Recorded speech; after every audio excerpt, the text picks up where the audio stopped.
ଗ୍ରାମ ପୋଖରୀର ଭାସମାନ ପଥର। ଭାରତର ହରିତ ପର୍ବତମାଳା ମଧ୍ୟରେ ଲୁକ୍କାୟିତ ଏକ ଶାନ୍ତ ଗ୍ରାମ, ଯେଉଁଠି ଆର୍ଦ୍ର ମାଟିର ସୁଗନ୍ଧ ଏବଂ ଜୁଇ ଫୁଲର ସୁବାସ ପବନ ମଧ୍ୟରେ ଜୀବନ ଏକ ନିର୍ଝର ପରି ଶାନ୍ତିରେ ବହିଯାଏ, ସେଠି ଏକ କିମ୍ବଦନ୍ତୀ ରହିଛି। ବୁଢ଼ାମାନେ ଏହାକୁ କାନ୍ଦରେ କହନ୍ତି, ମାଆମାନେ ଝିଅଙ୍କୁ ଶୁଆଇବା ସମୟରେ ଗାନ କରନ୍ତି, ଏବଂ ପିଲାମାନେ ପୋଖରୀ କୂଳରେ ଗୋଟିଏ ଗୋଟିଏ କଙ୍କର ଫୋପାଡ଼ି ଦେବାବେଳେ ଏହାକୁ ଭୟ ଏବଂ ଆଦର ସହିତ ଶୁଣନ୍ତି। କିନ୍ତୁ ସବୁ କାହାଣୀ ମଧ୍ୟରେ ଗୋଟିଏ କଥା ସବୁଠାରୁ ଅଲଗା, ଏକ ଭାସମାନ ପଥରର କଥା। ହଁ, ଏକ ପଥର ଯାହା ଭାସେ, ଯାହା ଜଳରେ ବୁଡ଼େ ନାହିଁ, ବରଂ ସତ୍ୟିକ ଭାବରେ ଭାସେ। ପ୍ରକୃତିର ନିୟମକୁ ଅସ୍ୱୀକାର କରେ। ଏବଂ ସେହି ପଥରଟି କେବଳ ଏକ ଶିଳା ନଥିଲା। ଏଥିରେ ରହିଥିଲା ରହସ୍ୟ, ବିଶ୍ୱାସ ଏବଂ ଦେବତ୍ୱ। କ୍ଷିପ୍ରନଦୀ ନାମକ ଏହି ଗ୍ରାମଟି ଏକ ନିର୍ଝର ନଦୀ କୂଳରେ ଅବସ୍ଥିତ। ଏଠାରେ 400 ପରିବାର ବାସ କରନ୍ତି, କୃଷକ, କୁମ୍ଭାର, ତନ୍ତୀ ଏବଂ ଗଛିଜା। ଗ୍ରାମର ମଧ୍ୟଭାଗରେ ଅବସ୍ଥିତ ବିନ୍ଦୁମତୀ କୁଣ୍ଡ ନାମକ ଏକ ପ୍ରାଚୀନ ପୋଖରୀ। ଐତିହ୍ୟ ଅନୁସାରେ ଏହା ଗ୍ରାମଠାରୁ ମଧ୍ୟ ପୁରାତନ। ଏହାର ଜଳ କେବେ ଶୁଖେ ନାହିଁ, ନୈସର୍ଗିକ ଦୁର୍ଭିକ୍ଷ ମଧ୍ୟରେ ମଧ୍ୟ। ଏବଂ ଏହି ପୋଖରୀର ମଧ୍ୟଭାଗରେ ଅବସ୍ଥିତ ସେହି ପଥର। ସାଧାରଣ ଦୃଷ୍ଟିରେ ଏହା ଅନ୍ୟ କୌଣସି ପଥର ପରି ଗୋଲ, କଳା, ଓଦା ଏବଂ ପ୍ରାଚୀନ। କିନ୍ତୁ ଏହାର ବିଶେଷତ୍ୱ ହେଉଛି, ଏହା ଭାସେ। କେବଳ ଭାସେ ନୁହଁ, ଏହା କେବେ ଅଟକେ ନାହିଁ। ପବନ ବହିଲେ ମଧ୍ୟ କିମ୍ବା ପିଲାମାନେ ପାଣିରେ ଖେଳିଲେ ମଧ୍ୟ ପଥରଟି ସର୍ବଦା ପୋଖରୀର ମଧ୍ୟଭାଗରେ ରହେ। ଯେପରି ଜଳ ତାକୁ ସାଇତି ରଖିଛି। 79 ବର୍ଷୀୟ ଦାମୁ କାକା ଥିଲେ ଗ୍ରାମର କାହାଣୀର ରକ୍ଷକ। ତାଙ୍କର ଗୋଟିଏ କାମ ଥିଲା, ପଥରଟିକୁ ସୁରକ୍ଷା ଦେବା। ପ୍ରତିଦିନ ସୂର୍ଯ୍ୟୋଦୟ ପୂର୍ବରୁ ସେ ପୋଖରୀ କୂଳକୁ ଯାଇ ଏକ ତାମ୍ର ଘଣ୍ଟା ବଜାନ୍ତି ଏବଂ ସଂସ୍କୃତ ମନ୍ତ୍ର ପଢ଼ନ୍ତି।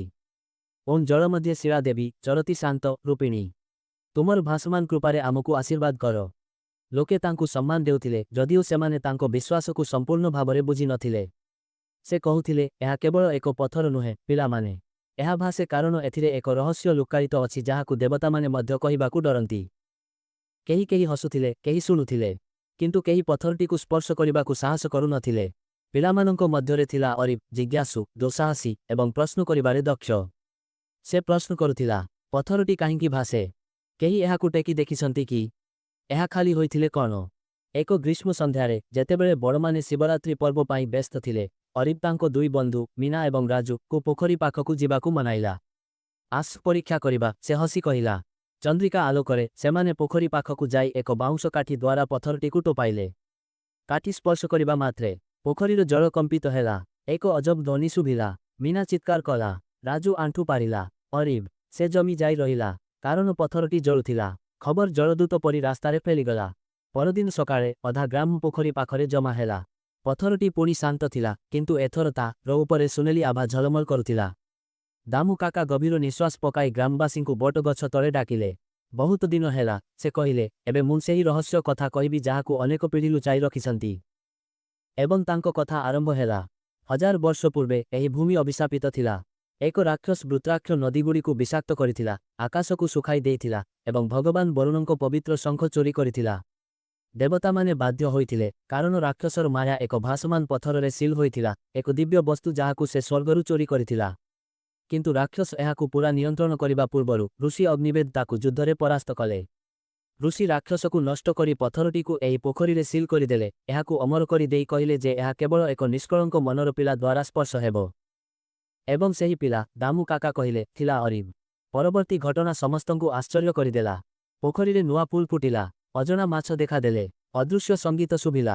ପଣ୍ଡିତମାନେ ଆସିଲେ, ବିଜ୍ଞାନୀମାନେ ପରୀକ୍ଷା କଲେ, କିନ୍ତୁ ପଥରଟିକୁ କେହି ହଲାଇ ପାରିଲେ ନାହିଁ। କେବଳ ଅରିବ ଏହାକୁ ସ୍ପର୍ଶ କରିପାରୁଥିଲା। ଯେତେବେଳେ ସେ ପାଖକୁ ଯାଉଥିଲା, ଜଳ ତାଙ୍କ ପାଇଁ ପଥ କରି ଦେଉଥିଲା। ଶାସ୍ତ୍ର ଅନୁସନ୍ଧାନ କରି ପଣ୍ଡିତମାନେ ଏକ ପ୍ରାଚୀନ ଉପନିଷଦରେ ଏକ ଶ୍ଳୋକ ପାଇଲେ। ଯଃ ଶୁଦ୍ଧ ହୃଦୟ ବାଳଃ ସ୍ପର୍ଶତି ଶିରା ତଂ ଦେବା ଦର୍ଶୟନ୍ତି ସ୍ୱଂ ରୂପମ୍। ଅର୍ଥାତ୍, ଯେଉଁ ନିଷ୍କଳଙ୍କ ମନର ପିଲା ଏହି ପଥରକୁ ସ୍ପର୍ଶ କରିବ, ଦେବତାମାନେ ତାକୁ ନିଜ ରୂପ ଦେଖାଇବେ। ଏକ ସୂର୍ଯ୍ୟଗ୍ରହଣ ରାତ୍ରିରେ ଅରିବ ପୋଖରୀ କୂଳରେ ବସି ଧ୍ୟାନ କଲା। ଏବଂ ତା' ପରେ ଘଟିଲା ଅଦ୍ଭୁତ ଘଟଣା। ପଥରଟି ଜଳରୁ ଉପରକୁ ଉଠିଲା। ଜଳରେ ଦିବ୍ୟ ଛବି ଦେଖାଦେଲା। ଦେବତାଙ୍କ ରଥ, ବିଶ୍ୱସାଗର, ଆଲୋକ ଏବଂ ଅନ୍ଧକାରର ଯୁଦ୍ଧ। ଏକ ଦୀପ ଯାହା କେବେ ଲିଭେ ନାହିଁ। ସେଦିନଠାରୁ ପଥରଟି ଏକ ପବିତ୍ର ବସ୍ତୁ ହେଲା। ଯାତ୍ରୀ ଆସିଲେ, ପୂଜା ହେଲା, ଗ୍ରାମ ସମୃଦ୍ଧ ହେଲା। କିନ୍ତୁ ଅରିବ, ସେ ବଦଳି ଗଲା, ଶାନ୍ତ, ଚିନ୍ତାଶୀଳ ଏବଂ ନମ୍ର। ଏକ ବର୍ଷ ପରେ ଗ୍ରାମବାସୀ ଏକ ନୂଆ ପରମ୍ପରା ଆରମ୍ଭ କଲେ, ଶିଳା ଦେବୀ ଉତ୍ସବ। ପ୍ରତିବର୍ଷ ବସନ୍ତ ଋତୁରେ ସେମାନେ ପୋଖରୀ କୂଳରେ 1000 ଦୀପ ଜଳାନ୍ତି, ମନ୍ତ୍ର ପଢ଼ନ୍ତି ଏବଂ ପଥରକୁ ଗେନ୍ଦା ଫୁଲ ଅର୍ପଣ କରନ୍ତି। ଅରିବ, ବର୍ତ୍ତମାନ ସବୁଠାରୁ କନିଷ୍ଠ ପୁରୋହିତ, ପ୍ରତ୍ୟେକ ନୂଆ ପିଲାକୁ କହେ, ଦେବତ୍ୱ ଖୋଜିବାକୁ ଦୂର ଯିବା ଦରକାର ନାହିଁ। ବେଳେବେଳେ ଏହା ଏକ ପୋଖରୀରେ ନୀରବରେ ଭାସୁଥାଏ। ବର୍ଷ ବିତିଗଲା। ବିଜ୍ଞାନୀମାନେ କହିଲେ ଏହା ପ୍ୟୁମିସ୍, ଫୁଲା ପଥର ଅଟେ। କିନ୍ତୁ ଗ୍ରାମବାସୀ ହସି ପଚାରିଲେ, ତେବେ କାହିଁକି କେବଳ ଏହି ପଥର ଭାସେ ଏବଂ ପୂଜା ସମୟରେ କାହିଁକି ଜଳେ? କୌଣସି ଉତ୍ତର ମିଳିଲା ନାହିଁ ଏବଂ ସେଥିପାଇଁ ପଥରଟି ଆଜି ମଧ୍ୟ ଭାସୁଛି, ନୀରବ, ରହସ୍ୟମୟ ଏବଂ ଦିବ୍ୟ। ଏକ ସ୍ମରଣୀୟ କଥା ଯେ ଏହି ବୈଜ୍ଞାନିକ ଯୁଗରେ ମଧ୍ୟ କେତେକ ଜିନିଷ ଅନୁଭବ କରିବା ପାଇଁ, ବୁଝିବା ପାଇଁ ନୁହେଁ। ଆହୁରି ଏମିତି ଓଡ଼ିଆ ଷ୍ଟୋରି ପାଇଁ ଓଡ଼ିଆ ରହସ୍ୟ ଚ୍ୟାନେଲକୁ ସବସ୍କ୍ରାଇବ୍ କରନ୍ତୁ।